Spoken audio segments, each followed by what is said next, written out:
Shalom Alejen. En esta oportunidad vamos a estar estudiando la Parashat Toldot, que traduce como generaciones. Esta porción de la Torá es otra más que forma parte del grupo de porciones que hemos venido estudiando desde que comenzamos en Bereshit, desde que comenzamos en Génesis capítulo 1. Vamos a ver ahora en Génesis capítulo 25, verso 19 y 20, Génesis 25, verso 19 y 20, lo que dice la Torá. Nos dice de la siguiente forma: Isaac, hijo de Abraham engendró a Isaac. Llama poderosamente la atención la aparente forma en la que expresa o duplica o pareciera que redundara al momento de expresar que Isaac es el hijo de Abraham, pero luego dice que Abraham engendró a Isaac. Aunque pareciera redundar, dentro de la Torá nada es como nosotros pensamos regularmente. Pensamos que hay palabras que de pronto no tienen sentido o que pudiera redundar, o palabras que a lo mejor no son tan importantes, o porque una letra más o una letra menos. Pero todo en la Torá tiene un significado, tiene relevancia, tiene importancia porque fue dado directamente por Hashem. Si Hashem ha establecido esto, lo que debemos pensar es qué hay detrás de todo esto, o qué quiere mostrarnos Hashem, que no estamos viendo de forma simple o de manera sencilla cuando leemos de manera o de forma literal lo que aparece en la Torá. Vemos acá que la primera parte del verso dice Isaac, el hijo de Abraham, y describe al segundo de nuestros patriarcas como hijo de Abraham en cuanto a su naturaleza y comportamiento. Pero la segunda viene a decirnos que Abraham también le dio voluntariamente rasgos que forjó su carácter. Cuando dice que Abraham engendró a Isaac, estamos hablando de alguien que te forma, que te prepara, que te capacita, alguien que te instruye, alguien que te va moldeando, alguien que te va tratando para que tú puedas sacar tu mayor potencial. O sea, muchas personas pueden ser hijo de alguien, pero engendrado por alguien es otra cosa. Muchos pueden ser hijos de una persona, aunque en la Torá, cuando se habla de hijos, se habla son de características, actitudes, comportamientos, conductas que tiene la persona y que se conectan con otro. Y se conectan con ese otro porque lo engendró. O sea, hay cosas que esa persona transmitió o implantó a través de lo que le enseñó con su práctica y con su conducta.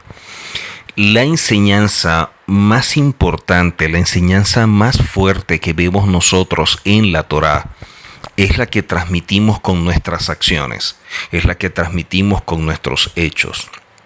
Por eso, al momento de enseñar, es importante destacar que quien enseña no está hablando de sí mismo, no se está mostrando como un ejemplo, no está estableciendo que es un modelo a seguir, dando a entender que su vida es perfecta, que es plena, que es totalmente obediente, porque no es así. Se enseña la Torá porque es el modelo de Hashem. Se enseña la Torá porque es la manera de caminar correctamente. O sea, es un mensaje perfecto enseñado por gente imperfecta que a través de la Torá busca perfeccionarse. Y allí es donde está el problema cuando vemos personas que sin entender todo esto piensan que la persona que pudiera estar enseñando es totalmente perfecto, y al ver un error entonces se admiran o se asombran. Pero es porque no han entendido que las personas que enseñan, que transmiten, parte de su humanidad es igual a la de ellos en función, en características, en todo. Entonces, cuando yo veo a la persona que enseña que es un ser humano como yo, y puedo tener empatía y comprensión en relación a que así como yo me equivoco, también asumir que Él se equivoca, que así como yo puedo fallar, Él también falla, que así como yo deseo cambiar, Él también desea cambiar. Y de esta manera empiezo a tener mayor empatía y empiezo a ver la humanidad que hay en Él, como también empiezo a aceptar la humanidad que hay en mí. Eso trae como consecuencia que al momento de estudiar no caigamos en la idolatría, que no coloquemos a la persona que transmite la enseñanza en una posición que solamente puede ocupar Hashem. Y eso sucede muchas veces cuando vemos personas que el nivel de admiración es tan alto que pasan los límites. Cuando tú ves a alguien que honras, que respetas, que admiras mucho, sin darte cuenta pasas los límites de lo permitido para entrar en la abodazara, o lo que es igual al principio de idolatría. Entonces, cuando alguien dice que está siendo engendrado, como vemos acá en la parashá, que dice que Abraham engendró a Isaac, no solo es Isaac el hijo de Abraham, sino que también Abraham trabajó en la personalidad de él, inculcando principios, valores que fueran moldeando su temperamento y su carácter, y que sus acciones pudieran evidenciar la Torá que había sido implantada, que había sido enseñada. De esta manera su comportamiento, su conducto, su actitud va a reflejar lo que internamente se ha dado como proceso de cambio. Y de esta forma entonces vemos cómo Abraham engendra a Isaac.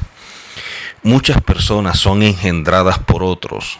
Un maestro, un rabino, siempre va a engendrar a alguien.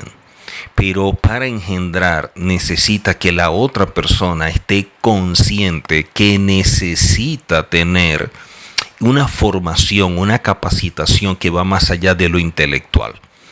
O sea, cuando vamos a hablar de engendrar, estamos hablando de alguien que tiene una base de lo que es la conciencia, y está entendido que su guía, su instructor, su maestro, que es el rabino, le va a dar las herramientas y recursos para desarrollar su potencial y poder alcanzar el propósito por el cual fue creado a imagen y semejanza de Hashem. Entonces, todos aquellos que engendran tienen una base o un modelo que implantar, que en este caso sería la Torá. Y de esta forma, la persona que está siendo engendrada, lo estamos acercando a Hashem cuando estamos mostrándole todas las áreas de su vida que debe conocer, y a través del conocimiento de lo que hay internamente, despertar en él conciencia para elevar su nivel de alma a que llegue a un estado en el cual pueda acercarse y ser uno con Hashem. Y eso no se logra de la noche a la mañana, es un proceso.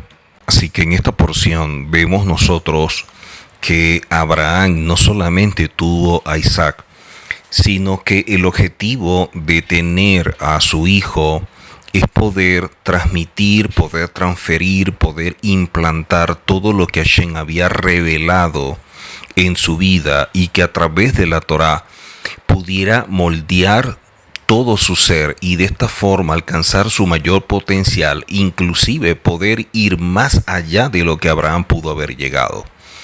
Ese es el rol de un padre, poder dar todas las herramientas y recursos para que sus hijos den pasos agigantados, por llamarlos de alguna forma, o pasos donde puedan ir más allá de donde pudo haber llegado su padre.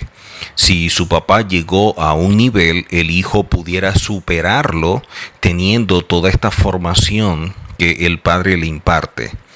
Entonces, esta parashá en este capítulo comienza con esto que es bien interesante, porque no solamente nos está diciendo que Isaac era hijo de Abraham, sino que en él se dio un proceso de formación, que en él se dio un proceso de cambio. Así que es interesante cómo estos aspectos particulares de la vida de Abraham, se repitieron en la vida de Isaac. La conducta del ser humano es activada por medio de valores, y los valores son conformados por medio de aquello que nos proporciona bienestar tanto físico como emocional y espiritual.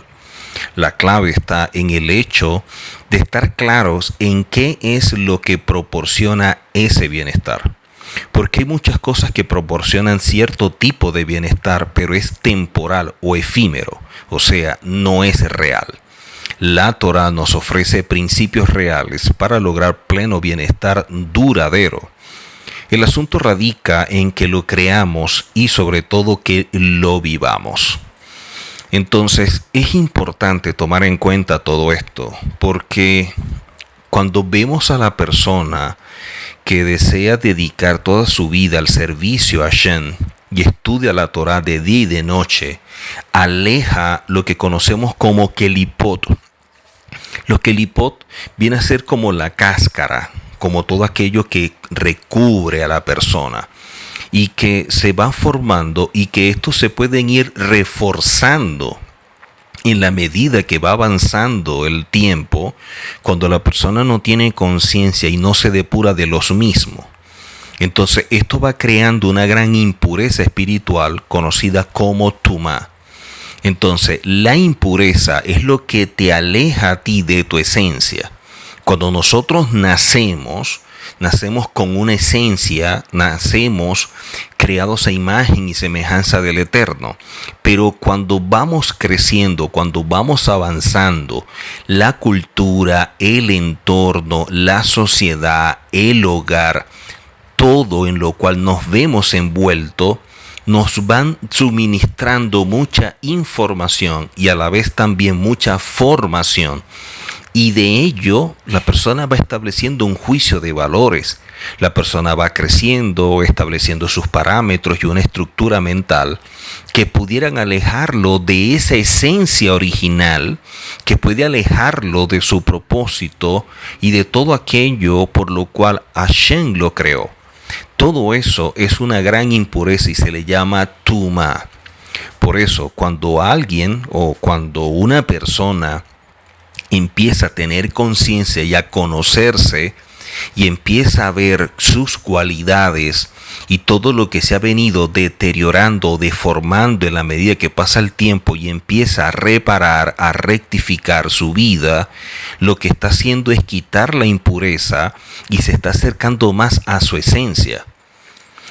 Así que esto es importante tomarlo en consideración, porque es lo que nos ayuda a poder caminar de forma correcta.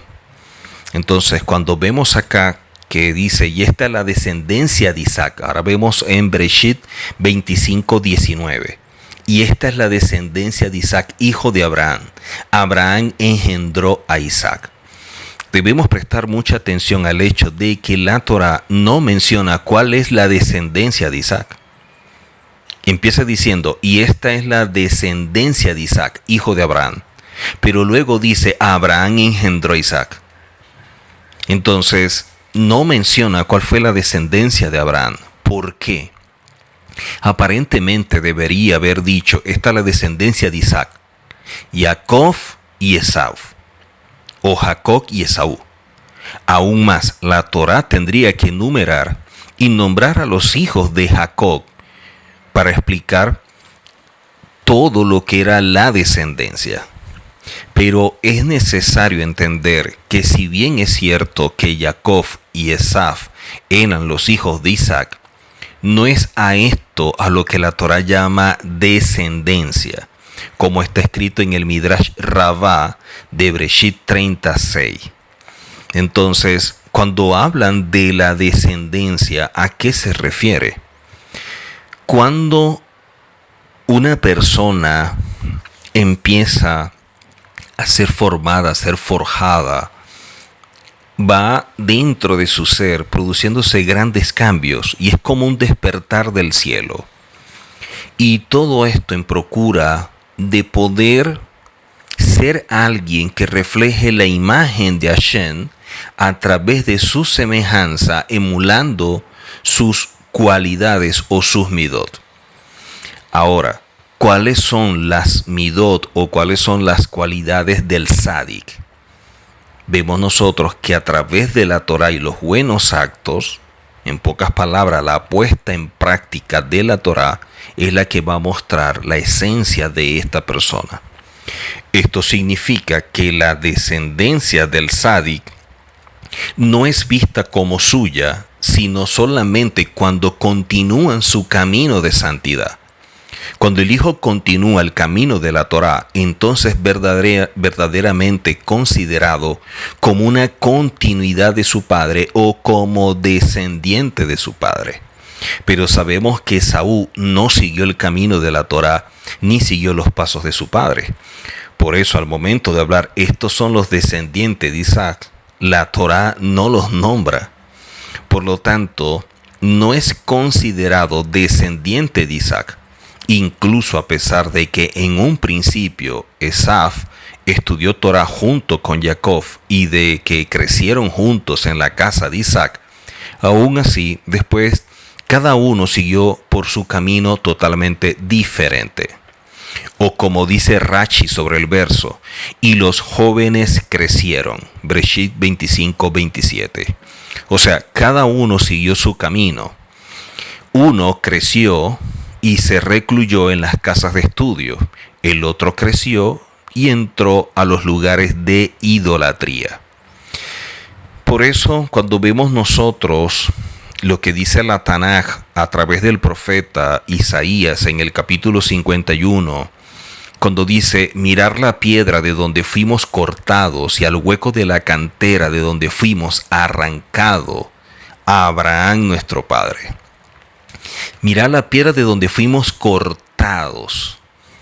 Entonces nosotros tenemos que ver de dónde salimos, de dónde hemos sido cortados. ¿Cuál es la cantera de donde fuimos arrancados para que conozcamos nuestra esencia, para conocer de qué estamos hechos y de esta forma poder caminar? El Pirkei Avot dice, el capítulo 2, Mishnah 4, algo bien importante que deberíamos tomar en consideración e imitar.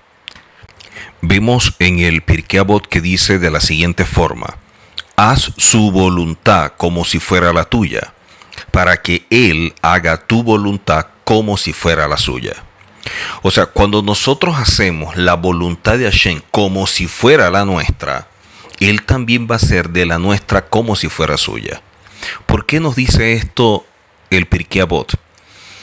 Cuando nosotros queremos hacer algo, tenemos pasión, tenemos ese esfuerzo, esa perseverancia, luchamos, hacemos tantas cosas para alcanzar aquello que nosotros deseamos. Y de esta manera nuestra voluntad se enfoca en alcanzar ese objetivo. Si de la misma manera como nosotros ejercemos nuestra voluntad en cosas que deseamos, hablando de lo terrenal y que nos pueden generar cierto tipo de bienestar y placer, imagínense si nosotros hiciéramos de la voluntad de Hashem como si fuera la nuestra. Lo que tendríamos, porque también Hashem haría de nuestra voluntad como si fuera la de Él. El Rav Gamliel solía decir, cuando tú cumples la voluntad de Hashem, asegúrate de hacer la voluntad de Él como si hicieras tu propio deseo. Así como disfrutas y tienes placer al salir de compras, viajar o obtener algo, y lo haces con mucho gusto, sin preocuparte por ello, ni los obstáculos ni adversidades que tenga que superar, porque tienes mucho entusiasmo, de igual manera debes hacerlo para cumplir con la Torá. Si lo haces así, Hashem te va a responder a aquello que deseas para bien, colmándote de benevolencia. Así que, qué interesante cuando vemos todo esto en la Torá, porque nos muestra cosas muy importantes. ¿Hasta qué punto nosotros las cosas de Hashem las hacemos con la misma pasión, con el mismo deseo, con la misma entrega, con lo cual hacemos las propias? Creo que esto es algo que lo dejaremos allí para reflexión, para meditar y evaluar con sinceridad, con objetividad, qué es lo que estamos haciendo y qué es lo que dejamos de hacer. Así que una persona que es un guía, que es o quien te instruye, que te forma, te está engendrando. Pero dentro de la Tanaj, este mentor era visto como un padre. Por eso en el segundo libro de Reyes, capítulo 2, verso 12, dice claramente, y viéndolo Eliseo clamaba, Padre mío, carro y auriga de Israel, y no lo vio más. Entonces tomó su vestido y los desgarró en 2 pedazos.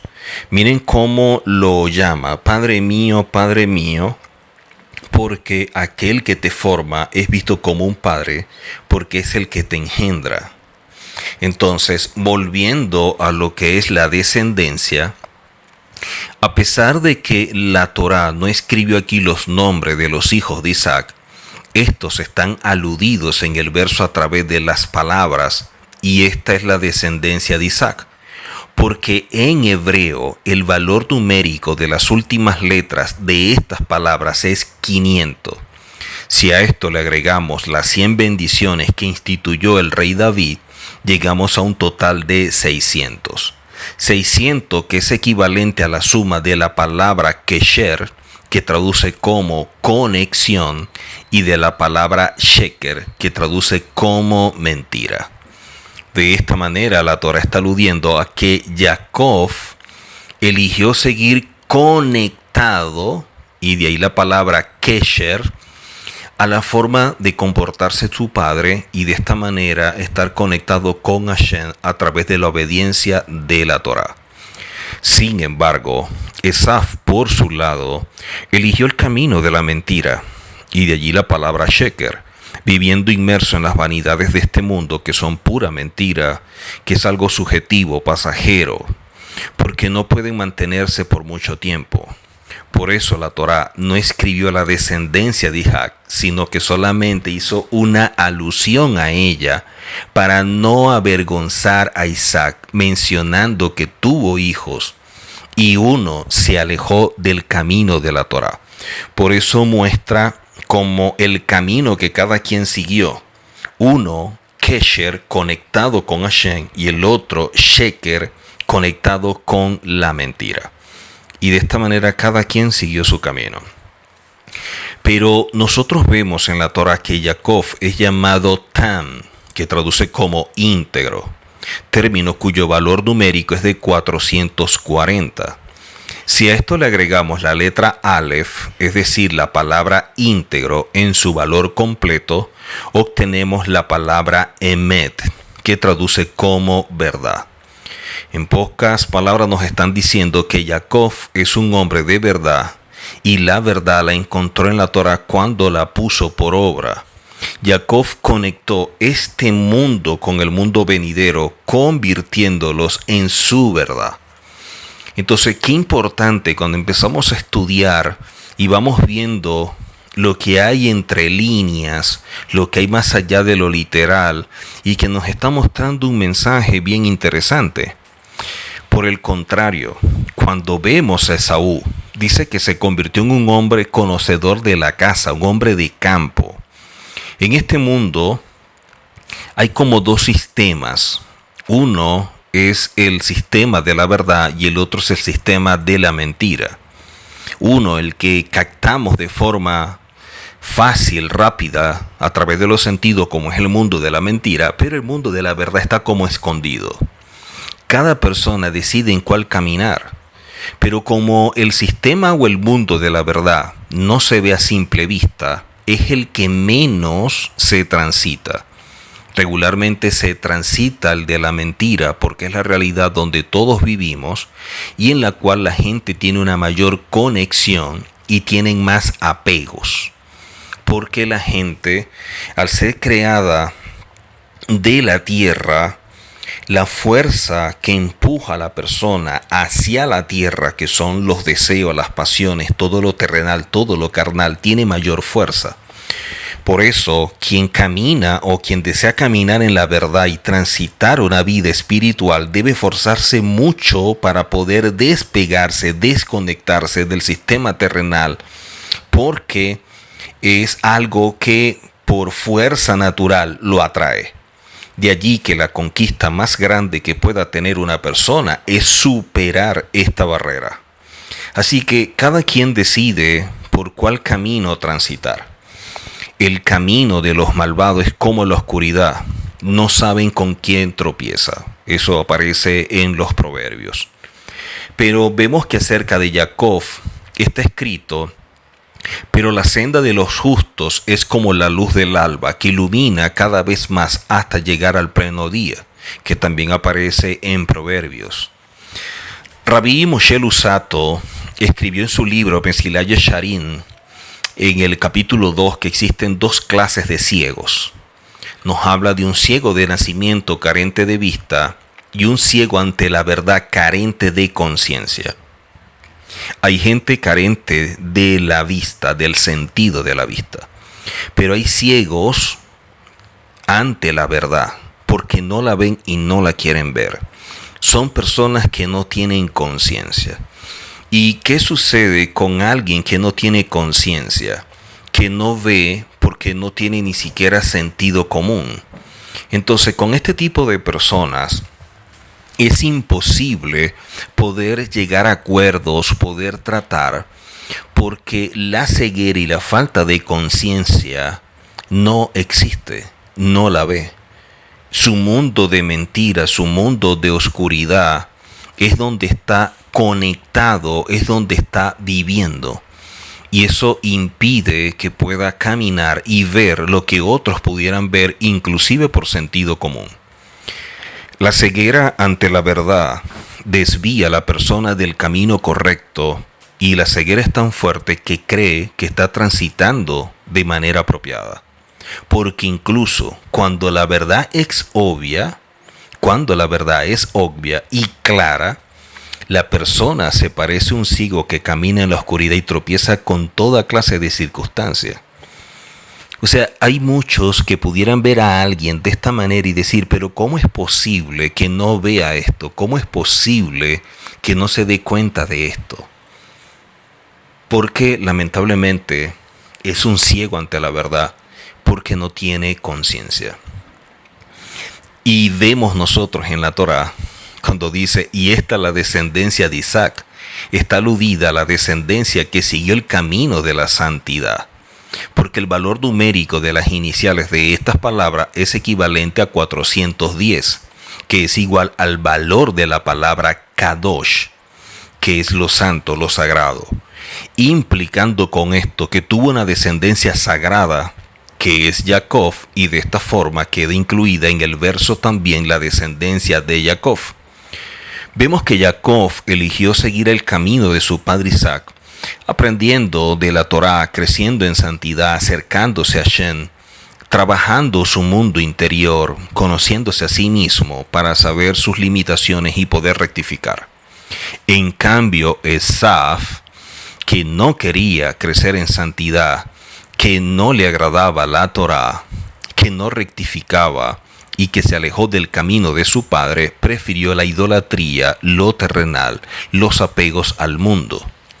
Hashem no lo ayudó y subió cada vez más en la impureza. Aquel que desea el camino del mal, lo dejan transitar. En la persona que desee caminar de manera incorrecta, nadie se lo va a impedir. Así que vemos nosotros que dentro de la escritura nos muestran cosas sumamente interesantes. Vemos en la escritura que se menciona que no haya ninguna persona inmoral ni profana como Esaú, que vendió su primogenitura por una comida. En la traducción de los 70 se puede encontrar la misma palabra en el primer libro de Samuel, capítulo 21, como traducción de la palabra hebrea hol, que significa profano o común, y viene de una raíz que significa hacer huecos, perforar o vaciar. También traduce como dañar o romper. Cuando vemos el significado de esta palabra, nos enseña que Esaú era una persona vacía por dentro, con una imagen de respeto por fuera o de respeto aparente, pero que no hacía una división, una separación o una diferencia entre lo santo y lo común, que no valoraba ese llamado espiritual al que Hashem lo invita por ser alguien que es hijo de Isaac y solo vivía para llenar sus deseos naturales sin importar las consecuencias futuras. O sea, alguien que camina de esta forma es alguien que está roto por dentro, que está vacío, pero que de igual forma puede dañar a otras personas. Porque en medio de su condición, para no sentirse tan mal, él tiene que de alguna manera desplazar la culpa o la responsabilidad a otro de lo que pudiera ser su responsabilidad. Y de esta manera es más fácil para poder lidiar y seguir caminando.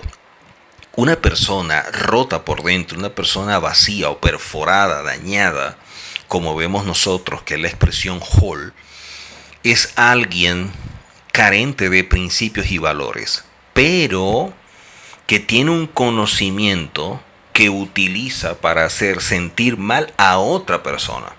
O sea, yo soy un ladrón, pero hago ver a la otra persona que es el ladrón y no yo. Yo soy alguien mentiroso, pero yo hago ver a la otra persona que es mentirosa, pero yo no. Yo no soy un buen padre, yo no soy un buen esposo, yo no soy un buen hijo. Yo le hago ver a otros, tú eres un mal padre, tú eres un mal hijo, o tú eres esto, pero yo no. Y de esta manera yo desplazo lo que yo soy y se lo coloco a otro para que sea el que lleve el peso de lo que hay en mi vida. Y de esta forma fue que caminó Esaú. Por eso es que Esaú siempre vio a su hermano como alguien en el que quería colocar toda esta responsabilidad, pero al no poder hacerlo, entonces sentía el peso mucho más grande. Porque Esaú era una persona vacía por dentro. Y aunque aparentemente tenía una imagen de respeto, cuando ustedes ven que atiende a su papá y una serie de cosas, era una persona que en verdad no diferenciaba nada. Era una persona que todo lo veía de la misma manera. Cuando vemos esta expresión de menospreciar, que fue la acción de Esaú por aquello que le otorgó a Hashem a través de su padre, es cuando tú consideras a alguien o a algo carente de valor, cuando tú lo tienes en poco, sin importancia, cuando tú lo desprecias. Eso es lo que vemos nosotros en hebreo a través de la palabra menospreciar. Y está relacionada con profanar. O sea, una persona que menosprecia es una persona que profana, porque es alguien que deshonra, que violenta, que trata a algo santo sin el debido respeto. Es alguien que hace uso indigno de aquello que se considera sagrado. En el caso de Esaú, Hashem le dio un lugar al ser primogénito y no lo valoró. Aquí vemos una advertencia muy clara cuando no se valora algo tan importante como lo es la Torah y vivir conforme a ella. Porque es una actitud de menosprecio, es como profanar. O sea, alguien que estudia la Torah, pero no la pone en práctica, no la lleva al día a día a través de sus acciones, no la vive, no la experimenta, es una persona que está menospreciando la Torah. Porque la Torah no es para adquirir un conocimiento, la Torah es para tener un estilo de vida que refleje la Torah que hay dentro del ser. Así que esto para la persona que carece de todo esto como Esaú, que no tiene conciencia, algo muy elevado, muy importante, carece de peso, de valor y se hace insignificante al punto que comparó la primogenitura con el mismo valor que podía tener un plato de lenteja. ¿Cómo decir, dame el plato de lenteja y yo te doy la primogenitura, o yo voy a negociar la primogenitura? ¿Cómo colocar las dos al mismo nivel? ¿Cómo equipararla? Solo alguien con una mentalidad como esta pudiera llegar a semejante aberración. Muchas personas pueden llegar a actuar como Esaú sin darse cuenta.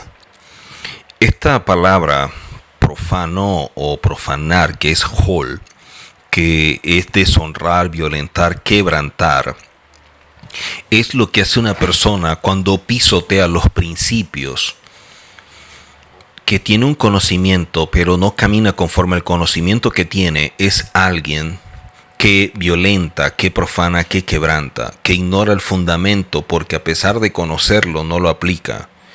Alguien que no posee conciencia, que tiene un gran vacío espiritual, siempre va a justificar sus acciones deformando las cosas.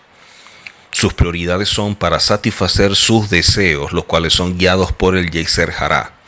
Y esta persona siempre va a incurrir en el Hilul Hashem, la profanación del nombre de Hashem. Por eso, cuando vemos nosotros en la Torá, en Vaikra o Levíticos capítulo 10, verso 10, el llamado que se hace para hacer diferencia entre lo santo y lo profano. Y la diferencia solamente la puede establecer alguien que tiene conciencia. Una persona que no tiene conciencia, lo santo y lo profano lo ve igual. La bendición y las lentejas son iguales. No hace diferencia, no valora. Una persona profana es alguien que tiene un conocimiento de la Torá y la pisotea con una acción que es contraria a lo que conoce. Si yo conozco en la Torá que debo hacer algo y no lo hago, pero lo conozco y lo pudiera utilizar para justificar una acción, yo estoy profanando la Torá y es un acto de rebeldía porque lo estoy haciendo entendido de lo que dice la Torá, aunque no tenga sabiduría de ello. Así que si el hijo de un sádic, como el caso de Isaac, no va por el buen camino, entonces no se le considera un hijo. Porque la bejorá o la primogenitura tiene las mismas letras que verajá, que bendición. Y así como Esaú despreció la primogenitura, de la misma manera despreció la bendición.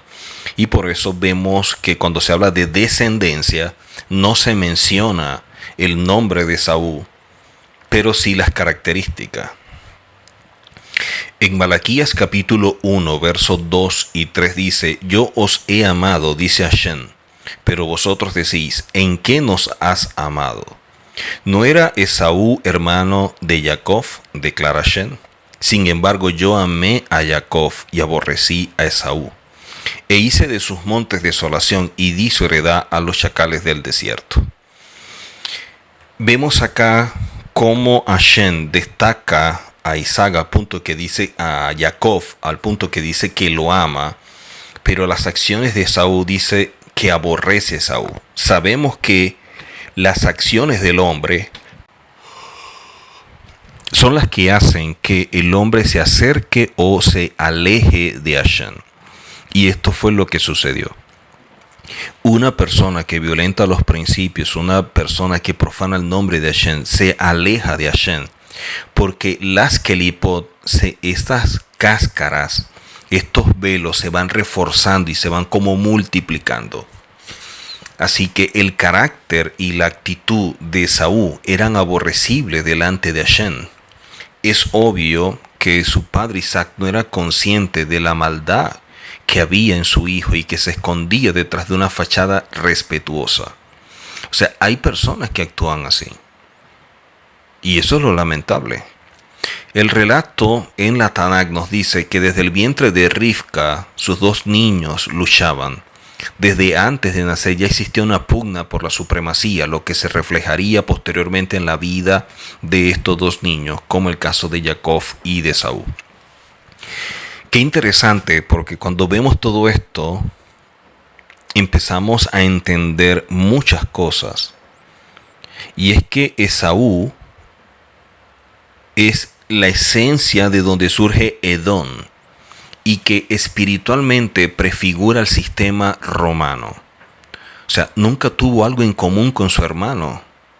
Y a pesar de tener los dos los mismos padres y de haber nacido el mismo día del mismo vientre, obviamente, la vida de ambos contrastan enormemente.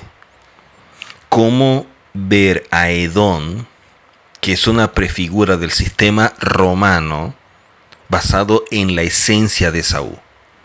Porque Esaú no valora los principios ni los cumple ni nada por el estilo, y una de las características es que tergiversa las cosas para enredar a las personas. Entonces agarra algo que está escrito y lo utiliza para enredar, para manipular a otras personas, y que de esta manera las personas incurran en un acto parecido al de él para no sentirse tan mal. Y Roma lo que hizo fue tomar el modelo de la Torá, cambiarlo, alterarlo y mostrarlo como una verdad que se ha seguido a lo largo de la historia. Y de esta manera se deformó todo el mensaje y la gente se apartó del camino. Así que cuando vemos a estos dos hermanos, a estos dos pilares que se transformarían posteriormente en dos naciones y que jugarían un papel muy importante en la historia. De hecho, especialmente como enseñan los sabios durante los tiempos previos a la venida del Mesías, porque vemos claramente lo que representan ambos. Así que estos dos hermanos tenemos que verlo más allá de lo que son como parentesco, porque Jacob es el padre del pueblo de Israel y Esaf es el padre de Edom y el imperio romano. Y siempre ha habido una tensión, problema entre estos dos. Si uno estaría por encima, el otro estaría por debajo y viceversa. De los dos saldrían grandes reyes. De uno saldría el rey Shlomo, que edificó el primer templo de Jerusalén, y del otro lamentablemente saldría el emperador Adriano, que destruiría el templo. Vemos acá en Abdías, verso 21, que está escrito: y subirán libertadores al monte Sión para juzgar al monte de Esaf, y el reino será de Hashem. Subirán libertadores al monte Sión para juzgar al monte de Esaú. Qué interesante todo esto. Qué interesante cuando vemos que dentro del vientre de esta mujer había dos pueblos, dos sistemas juntos. Y estos dos sistemas o estos pueblos lo que traerían como resultado posteriormente. Cuando vemos todo lo que aparece en la Tanakh, y en este caso en la Torah, que es lo que estamos estudiando, nos está mostrando muchas cosas que, si prestamos atención, nos ayudarían a ver más allá de las limitaciones que nosotros tenemos al momento de estudiar. Vemos que en Génesis capítulo 25, verso 27 en adelante, Génesis 25, verso 27 en adelante, dice que los niños crecieron. Era Esaú, hombre experto en caza, hombre de campo. Jacob era hombre íntegro que solía permanecer en las tiendas. Isaac amó a Esaú porque en su boca tenía caza, mientras Rivka amaba a Jacob. Recordemos que Rivka tiene la revelación de lo que son sus hijos y que fue dada por Ruach HaKodesh directamente a ella. La Torá nos declara que Jacob era un Ishtan, una persona recta, íntegra, alguien correcto que camina en principios, que solamente más adelante, cuando Rivka comparte con él algo de su capacidad para utilizar de manera positiva algo que era visto como malo, como lo es el engaño cuando se presenta delante de su padre haciéndose pasar por Esaú, pero con el objetivo de asumir o de tener algo que para su hermano no valía. Entonces Jacob puede presentarse delante de su padre como si fuera su hermano por el honor de la Torá. O sea, Jacob, al ver que la bendición que viene de Hashem, él la valora, que para él es importante, que para él es relevante y poder caminar en ello, se le permite poder engañar para poder obtener aquello. Y de esta manera quitárselo por derecho legal, porque había sido vendido por su hermano, no fue algo robado, y él lo que está es obteniendo lo que legalmente le había entregado a su hermano a cambio del plato de lenteja, porque sabía que su hermano no valoraba esto, no lo valoraba. Vemos acá que dice la Torah que Esaú era un Yodea Sayid, es decir, un cazador experto.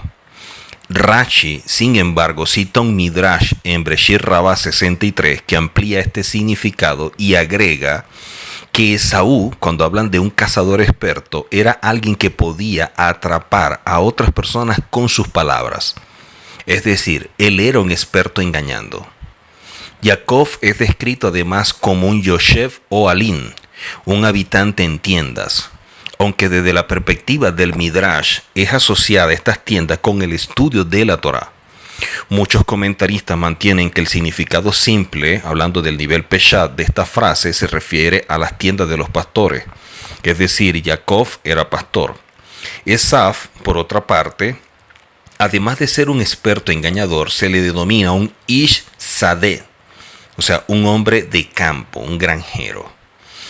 Paralelamente, esta relación evoca en nuestra memoria la historia de los primeros hermanos, recuerden a Caín y Abel, y presagia la enemistad que habría entre Jacob y Esaf. Ahora, ¿cuál es la meta de todos aquellos que amamos a Hashem? Al ver el caso de Caín y Abel, al ver el caso de Jacob, Esaf, al ver la vida de Abraham, a ver la vida de Isaac, ¿qué podemos aprender? ¿Qué nos enseña para nosotros tomarlo como referencia en nuestra vida y de esta manera transitar correctamente? Y es que la persona que estudia la Torah y que ama a Hashem porque tiene temor a Hashem y quiere acercarse porque tiene un nivel de conciencia, su objetivo es llegar a un nivel de Shelemut. Shelemut es alguien que se ha venido perfeccionando espiritualmente a través de un crecimiento personal. O sea, no podemos hablar de desarrollo espiritual si no hay un crecimiento internamente a través de las cualidades de su enfoque, de su temperamento, de su carácter y que se evidencie en sus acciones. Una persona que está siendo procesada de esta forma y se va perfeccionando, entonces va a ir refinando las cualidades de su vida, de su ser, y de esta manera forja el carácter que haga que pueda reflejar la imagen de Hashem a través de sus acciones porque camina semejante a Hashem. Para poder alcanzar todo esto, no basta simplemente con estudiar, sino entender por qué se estudia. Si yo estudio para tener un conocimiento, si yo estudio para debatir, si yo estudio para hacer ver a otros que sé mucho, eso no tiene sentido. Eso es sheker, eso es una gran mentira que vive la persona. Cuando la persona estudia, reflexiona, medita y lo que está buscando es un estilo de vida que le muestre el modelo que está en la Torah y pone en práctica todo esto, entonces alguien que en verdad tiene tashlit. Tashlit traduce como propósito. Ahora, para tener este propósito necesitamos algo que se llama Ma'abat. Ma'abat es en qué tienes puesta tu mirada, cuáles son tus aspiraciones, cuáles son tus anhelos.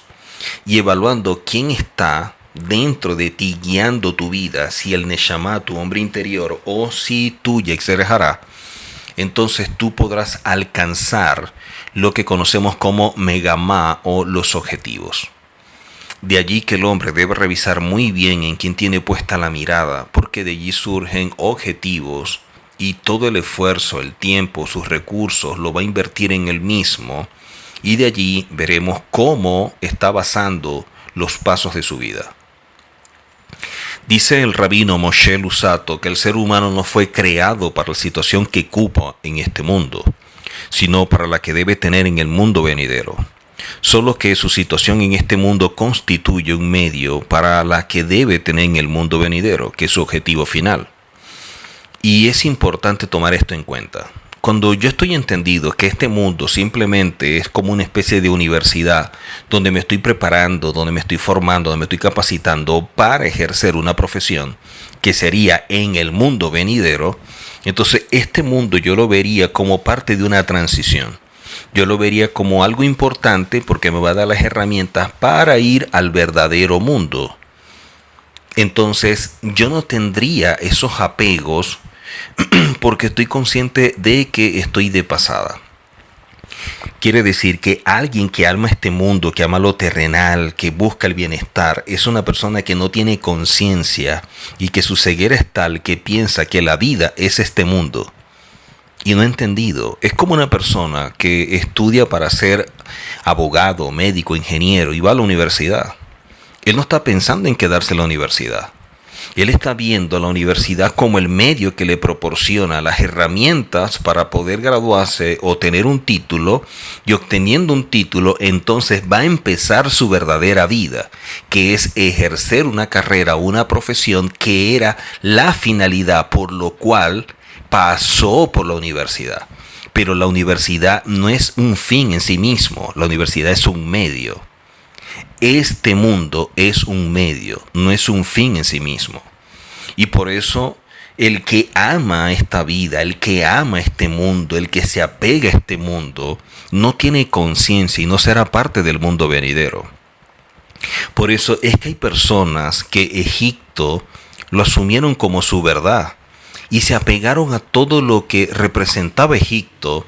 Y esa actitud lo desconectó de la verdad al punto que estaban saliendo para ser libres, dejar de ser esclavos, y añoraban, extrañaban las migajas, las miserias que vivían en Egipto. Y el objetivo por el cual fueron liberados y salieron como si le estuvieran haciendo un favor a Moisés al salir, sin darse cuenta que están saliendo por su vida, están saliendo por su libertad, están saliendo para dejar de existir, dejar de ser esclavo. El problema es que salir de un Egipto, salir de Egipto, del sistema y todo lo que representa, amerita algo que mucha gente no quiere: compromiso y responsabilidad. ¿Por qué mucha gente siempre habla en contra de la Torá o lo que llaman ley? Porque ella determina responsabilidades, deberes, compromisos, y la gente quiere simplemente existir y hacer lo que le place, lo que le guste, todo aquello que le dé honor, todo aquello que le dé satisfacción, cierta alegría. O sea, viven del momento porque no tienen un propósito, porque no le dan sentido a la vida con objetivos que los perfeccionen para ver más allá de las limitaciones que poseen. De allí que una cosa era salir de Egipto y otra cosa era que Egipto saliera de ellos. Y esa es la lucha a diario. La lucha a diario es para poder superar las limitaciones de Egipto. Que no se quede la persona allí. Si entendemos que este mundo es algo virtual, que es una realidad, y nos estaríamos apegando a ello, simplemente vivimos un espejismo. Y eso genera mucha frustración, porque llegará un momento en que vas a despertar y te encuentras con la verdad que no veías o no aceptabas porque la realidad te dominaba. Vivimos en este mundo y para mucha gente esto es su objetivo, y por eso viven tratando de cumplir los objetivos de este mundo. Y muchos de estos objetivos los establece la misma sociedad, una sociedad carente de principios y de valores establecidos por la Torá. O sea, estamos caminando en el sistema que otra persona ha venido implantando, que es diferente al de la Torá. Y por eso no alcanzamos ese nivel que deberíamos tener. Y es allí donde están los grandes problemas. Así que en esta parashá nos enseña esto. Y si prestamos mucha atención a lo mismo, pudiéramos extraer grandes lecciones de vida, pudiéramos pensar en quién nos parecemos. Si nos parecemos, ¿a quién nos estamos pareciendo? Si nos parecemos a Jacob, a pesar de los defectos que pudo haber tenido, o a Esaú, que a pesar de haber nacido en un hogar de Torá, sin embargo no lo valoró. Cuando vemos todo esto, deberíamos pensar cuál es la visión que tenemos de nuestra vida y de este mundo, cómo vemos este mundo y cómo nos vemos nosotros en este mundo. Evaluar qué es lo que le está dando sentido a nuestra vida, evaluar los objetivos que nos estamos trazando, para qué no los trazamos. Si estamos caminando en procura de lo espiritual o de lo terrenal, qué es lo que nos satisface más, qué es lo que nos llena más. Si en verdad podemos decir que somos descendientes de, si podemos decir somos engendrados por, y no simplemente caminar como un bastardo, como un macer, porque no tenemos a alguien que nos haya engendrado, porque no tenemos a alguien que nos haya implantado, transmitido, enseñado la Torá y forjado el carácter necesario para caminar dentro de la misma Torá. Así que una cosa es que conozcamos la Torá y otra cosa es que la Torá se haga parte de nuestra vida para transitar de forma correcta, teniendo un estilo de vida que vaya en coherencia con aquello que estamos aprendiendo y en concordancia con lo que está en la Escritura. Todos estos hombres tuvieron grandes virtudes, lucharon, se esforzaron y tuvieron que vencer muchas cosas que nosotros también debemos vencer. Tuvieron adversidades, tuvieron obstáculos, tuvieron problemas, tuvieron caídas, como todos nosotros la tenemos, pero aprendieron a superarlas. Y es la lección que nosotros podemos llegar a ver a través de la porción de la Torá, cuando nos muestra todo lo que ellos nos transmiten, como un ejemplo de que todos los seres humanos fuimos creados de la misma esencia y que siendo imagen y semejanza de Hashem podemos lograr también lo que ellos lograron, porque lo grande en ellos fue su confianza y su fe en Hashem, y que dieron todo por vivir la Torá, por caminar conforme a la Torá, por hacer aquello que la Torá demandaba. Y de esta manera hicieron de la voluntad de Hashem su voluntad, para que las cosas establecidas por Hashem la hicieran con el mismo amor, con la misma pasión, el mismo esfuerzo, dedicación, constancia hasta alcanzarlo. Y por eso vieron gran bendición. Así que aprendamos de todo esto, reflexionemos y que esto nos sirva para seguir caminando en esta senda de rectificación y de corrección. Nos vemos en la próxima oportunidad. Hasta Cobarú.